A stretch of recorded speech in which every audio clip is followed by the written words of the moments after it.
নমস্কার বন্ধুরা, তোমরা সবাই কেমন আছো? আশা করি তোমরা সবাই খুব ভালো আছো।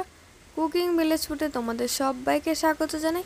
বন্ধুরা, আজকে তৈরি করব সুজির তৈরি মিষ্টি, নরম রসালো তুলতুলে এই মিষ্টি। আশা করি ভিডিওটা তোমাদের ভালো লাগবে, আর ভিডিওটা ভালো লাগলে ভিডিওতে অবশ্যই একটা লাইক করো।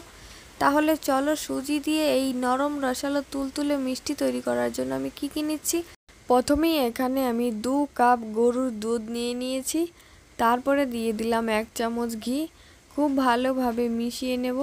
তারপরে দিয়ে দেব 1 বাটি সুজি। সুজিটা দিয়ে খুব ভালোভাবে মিশিয়ে নিতে হবে বন্ধুরা।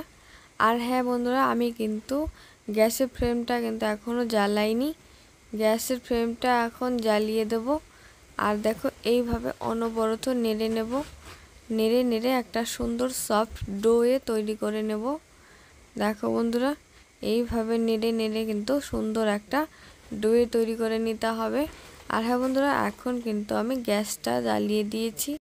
এইভাবে কিছুক্ষণ নেড়ে নিতে হবে। মিডিয়াম টু লো আছে একটা সুন্দর ডো তৈরি করে নিতে হবে বন্ধুরা। এইভাবে 2 থেকে 3 মিনিট খুব ভালোভাবে নেড়ে নিতে হবে। আর দেখো এইরকম একটা সুন্দর সফট ডোয়ে পরিণত হয়ে যাবে। তোমরা সেটা দেখতেই পাচ্ছ আর কতটা সুন্দর হয়েছে। আমি আর এখন থালাতে নামিয়ে নেব বন্ধুরা। আর একটুখানি ঠান্ডা হয়ে গেলে তারপরে আমি হাতে ঘি লাগিয়ে এটাকে খুব ভালোভাবে একটুখানি মথে নেব। তোমরা দেখো এইভাবে কিছুক্ষণ মথে নিয়ে আমি একটা থালা দিয়ে 10 থেকে 15 মিনিটের জন্য ঢাকনা দিয়ে সাইডে রেখে দেব। আর এখন আমি একটা চিনির শিরা তৈরি করে নেব। তার জন্য এখানে আমি 1 কাপ পরিমাণ চিনি দিয়ে দিলাম, আর দিয়ে দিলাম 1.5 কাপ পরিমাণ জল দিয়ে খুব ভালোভাবে নেড়ে চেড়ে তারপরে এখানে দিয়ে দিলাম 4টে মুখ ফাটানো এলাচ দিয়ে খুব ভালোভাবে ফুটিয়ে নিতে হবে বন্ধুরা। এইভাবে কিছুক্ষণ ফুটিয়ে নিয়ে এইভাবে কিছুক্ষণ শিরাটা ফুটে গেলে তারপরে আমি ঢাকনা দিয়ে কিছুক্ষণের জন্য সাইডে রেখে দেবো এই গরম অবস্থাতেই। তারপরে আমি এদিকে দেখো সেই ডোটাকে একটুখানি খুব ভালোভাবে মথে নিয়ে তারপরে এখন আমি মিষ্টি শেপে গোল গোল করে কিন্তু আমি মিষ্টিগুলোকে বানিয়ে নেব। দেখো বন্ধুরা, ঠিক এইভাবে তোমরা তোমাদের সাইজ অনুযায়ী মিষ্টিগুলোকে বানাবে। আমি আমার ইচ্ছে মতো বানিয়ে নিচ্ছি। দেখো বন্ধুরা, আমি বেশ বড় বড় সাইজ করেই কিন্তু মিষ্টিগুলোকে বানিয়ে নেব। আর হ্যাঁ, তোমরা তোমাদের ইচ্ছে মতো মিষ্টিগুলোকে বানিয়ে নেবে, যে রকম ইচ্ছে শেপ দিয়ে নেবে। এইভাবে আমি সবগুলো মিষ্টি কিন্তু বানিয়ে নিয়েছি বন্ধুরা। দেখো আর কতটা সুন্দর হয়েছে সেটা তো তোমরা দেখতেই পাচ্ছ।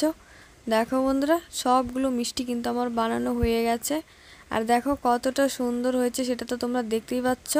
আর এখন আমি সেই চিনির শিরা, গরম শিরার মধ্যে কিন্তু আমি একটা একটা করে মিষ্টিগুলোকে ঠিক এইভাবে দিয়ে দেবো। আর হ্যাঁ বন্ধুরা, গ্যাসের ফ্লেমটা কিন্তু আমি এখন লো আছে রেখেছি।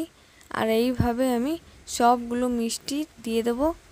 দেখো বন্ধুরা, ঠিক এইভাবে সব কটা মিষ্টি দেওয়া হয়ে গেলে তারপরে আমি ঢেকে 4 মিনিটের জন্য রেখে দেব।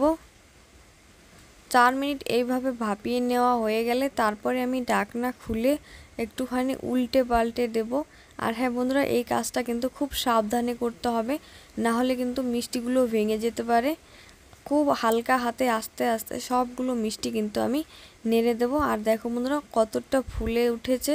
ঠিক এইভাবে সবগুলো মিষ্টি কিন্তু খুব ভালোভাবে সেদ্ধ করে নিতে হবে। এইভাবে আমি আবারও গ্যাসটাকে লো আছে 7 থেকে 8 মিনিট এইভাবে ফুটিয়ে নিয়েছি। আর দেখো বন্ধুরা, এইভাবে সেদ্ধ করে নিয়েছি। আর দেখো বন্ধুরা, প্রত্যেকটা মিষ্টি পুরো বলের মতো ফুলে উঠেছে। আর তোমরা সেটা দেখতেই পাচ্ছ। আমি আবার একটুখানি হালকা হাতে নেড়ে দিচ্ছি বন্ধুরা। দেখো বন্ধুরা, সব কটা মিষ্টি কিন্তু আমার দারুণ ফুলেছে। তোমরা দেখো শুধু একবার। এইভাবে আমি মোট 10 থেকে 15 মিনিট ধরে মিষ্টিগুলোকে সেদ্ধ করেছি। 15 মিনিট পরে মিষ্টিগুলোকে আমি নামিয়ে বন্ধুরা 3 ঘন্টার জন্য রেস্টে রেখে দিয়েছিলাম। আর 3 ঘন্টা পরে আমি তোমাদেরকে দেখাচ্ছি। দেখো বন্ধুরা, কতটা নরম আর কতটা মিষ্টিগুলো ফুলেছে সেটা তো তোমরা দেখতেই পাচ্ছ। নরম রসালো তুলতুলে হয়েছে। আশা করি ভিডিওটা তোমাদের ভালো লাগবে। আর ভালো লাগলে ভিডিওটা অবশ্যই একটা লাইক কমেন্ট শেয়ার করো।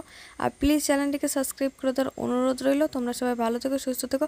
দেখা হবে পরবর্তী অন্য আরেকটি নতুন ভিডিওর সঙ্গে। ততক্ষণের জন্য তোমাদের সবাইকে টাটা।